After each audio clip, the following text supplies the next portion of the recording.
इस वक्त हम खड़े हैं देवखाल चौर में। चौर जो ना जानते समझते हों, एक तरीके से कहिए कि वेटलैंड कहिए तो आर्द्र भूमि, कहीं झील, कहीं मन, कहीं चौर के तौर पर जाना जाने वाला वेटलैंड। हालांकि हम जहाँ खड़े हैं वो किसी ताल पोखर का एहसास देता है, मगर यहाँ के स्थानीय लोगों का कहना है कि यहाँ सालों भर पानी रहता था। पिछले साल 2 साल से ऐसा हो रहा है कि अब ना इतना पानी रह रहा है, ना इतना जमाव यहाँ पर इस तरीके से। और इस पर चूँकि हज़ारों लोगों की आसपास के 10 एक गाँव जो थे वो इस पर डिपेंडेंट थे। जलीय जीव जंतुओं पर जिनकी लाइफ की डिपेंडेंसी थी, चाहे वो सहनी समुदाय के लोग हों या महतो समुदाय के लोग हों, वो सारे लोगों की आजीविका इसी चौर के माध्यम से चला करती थी। मगर जैसे जैसे विकास सबको जकड़ रहा है, अपने आगोश में ले रहा है, तो ये भी कहीं ना कहीं जो है वो उनसे दूर जो है जाता जा रहा है। धीरे धीरे जो पूरा जल जमाव है वो कम हो रहा है और उसकी वजह से तमाम तरह के परेशानियाँ, लैंड का जो पूरा रकबा था, जो कि इनका बताना है कि सैकड़ों बीघे में हुआ करता था, वो धीरे धीरे कम हो रहा है। इस समय हम जुलाई अगस्त के सीज़न में यहाँ खड़े हैं, मगर आप समझिए कि बारिश का मौसम है, मगर ये किसी ताल पोखर जैसा लग रहा है। चौर का एहसास जो है वो धीरे धीरे कम से कमतर होता जा रहा है। हजारों लोगों की आजीविका इससे तो जुड़ी हुई थी। जी। आपके देखते देखते कैसे बदल गया? क्या परेशानी आ रही है? इसलिए बदल गया सर, अपने जीवन में हम कभी देवखाल चौर को सूखते हुए नहीं देखे। ये 2 साल से सर हम देख रहे हैं कि पानी का जहाँ जहाँ बहाव आ रहा था देवखाल चौर में, वो सभी लोगों ने इसको बंद कर दिया। तो बगैर मतलब का पैसा भी हम लोग को सरकारी डाक लग जाता है, लेकिन मल्लाह यहाँ बहुत परेशान है, पानी जो नहीं रुक रहा है। जी। तो जैसे आप लोग के जो सरकार से, शासन प्रशासन से क्या गुहार है, क्या अपेक्षा है? काफ़ी बार हम लोग लिख के दिए, मछली विभाग के डीएफओ साहब को कहे कि यहाँ पानी का हम लोग पैसा दे देते हैं, पानी यहाँ रहता नहीं है, यहाँ कोई व्यवस्था कीजिए। लेकिन बस उन लोगों का काम इसी तरह होता है, हम करेंगे आश्वासन मिलता है लेकिन किया नहीं जा रहा है सर। जी। वन विभाग के अंडर में आया है, हम लोग बड़ा खुश हुए हैं कि यहाँ वो लोग अपना काम करे और हम लोगों का भी जीविका किसी तरह चले उसके साथ मिलके। जी। तो क्या मत्स्य पालन विभाग के अंतर्गत आता है ये? अब इसमें सब कोई आप लोग रहे के अंतर्गत अब आ रहा है? हाँ, आ रहा है, अभी आया नहीं है। अच्छा, ठीक है। लेकिन हम लोग कोशिश हमेशा कर रहे हैं कि फॉरेस्ट में आए।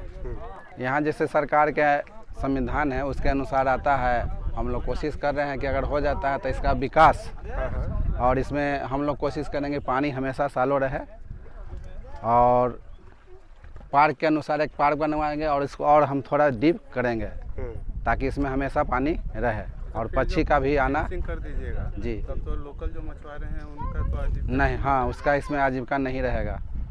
तो यहाँ जब 10,000 की आपकी आबादी है जो इस पर निर्भर है, तो फिर उनकी आजीविका क्या होगी? अगर फेंसिंग कर दीजिएगा, वन विभाग अपने क्षेत्र में दे देगा तो हमारे अंतर्गत आएगा तो हम फिर फिशरी को क्यों देंगे?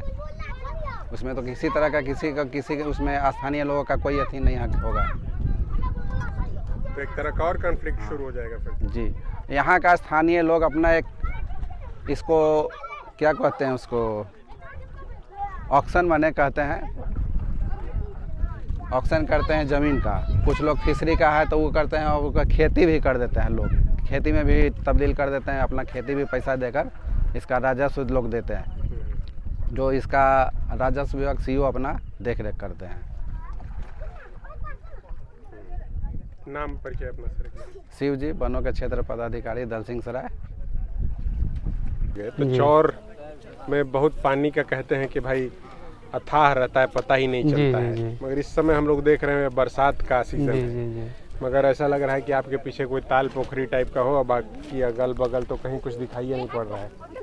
क्या बताइए तो इसके बारे में जरा। बरसात नहीं होने के कारण सूखा पड़ा हुआ है, और पानी मतलब जब बरसात के टाइम में बहुत ज़्यादा होता है तो एक ये नहर बना हुआ है, वो पानी बह के दलसिंह सराय की ओर चल जाती है। अच्छा। उसको मतलब रोकने के लिए हम लोग कई एक बार बोले जी इस पे ये डैम बना दीजिए, इससे पानी रुक जाएगा।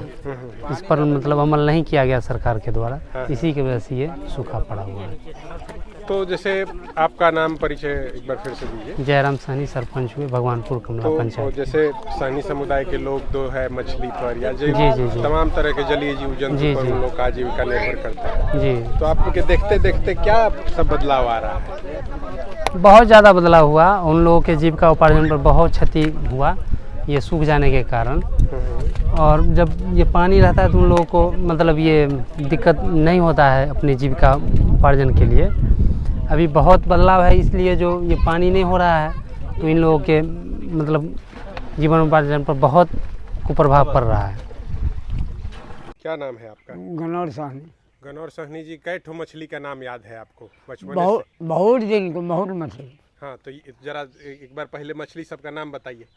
रेहू हुआ, कतरे हुआ, ब्रिकेट हुआ, सूर्य ढाल हुआ, गैची हुआ, सब मछली का नाम, कबई हुआ, सब मछली का नाम हम जानते हैं। अब देखते हाँ। देखते हाँ ये जो चौर है आपका, हाँ इसमें जी। तो तरह तरह की मछली होती हाँ बहुत चढ़े थे।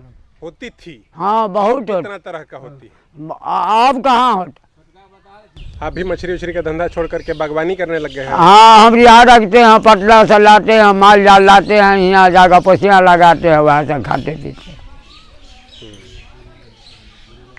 वो जो पीछे आपके वो दिखाई पड़ रहा है, वो जो मड़ाई के ऊपर रखा हुआ है गैंची उंची पकड़ने वाला हाँ हाँ है, तो वो अब उसमें पकड़ में आती है उसमें मछली सब? ना कुछ नहीं, अब तो सूखा है तो कैसे लगेंगे? वो तो सूखा पड़ा हुआ है। वो एगो अर्सी बिनते हैं, 5 दिन में तैयारी होता है। जबकि ऐसे तो इस समय जुलाई अगस्त का मौसम चल रहा है, बरसात का। हाँ इसी समय खूब मछली होती है, हाँ खूब हो रहा है।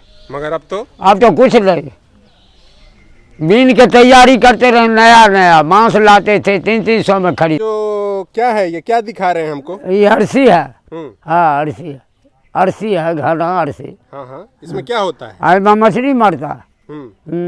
इसमें बचता है। हाँ, तो आजकल हो रहा है इसमें मछली? नहीं नहीं कुछ नहीं, सूखा पड़ा हुआ है। हाँ। इसमें कुछ नहीं होता है। आज हम समस्तीपुर ज़िले में आए हैं। समस्तीपुर ज़िले का ये उजियारपुर लोकसभा विधानसभा है और इस जगह को कहते हैं देवखाल चौर। वैसे तो ऐतिहासिक और पौराणिक कंटेक्स्ट भी है। कहते हैं कि पांडवों को जब लाक्षागृह में जलाया जा रहा था तो उसके बाद वो सुरंग या टनल खोद करके इस इलाके में निकले।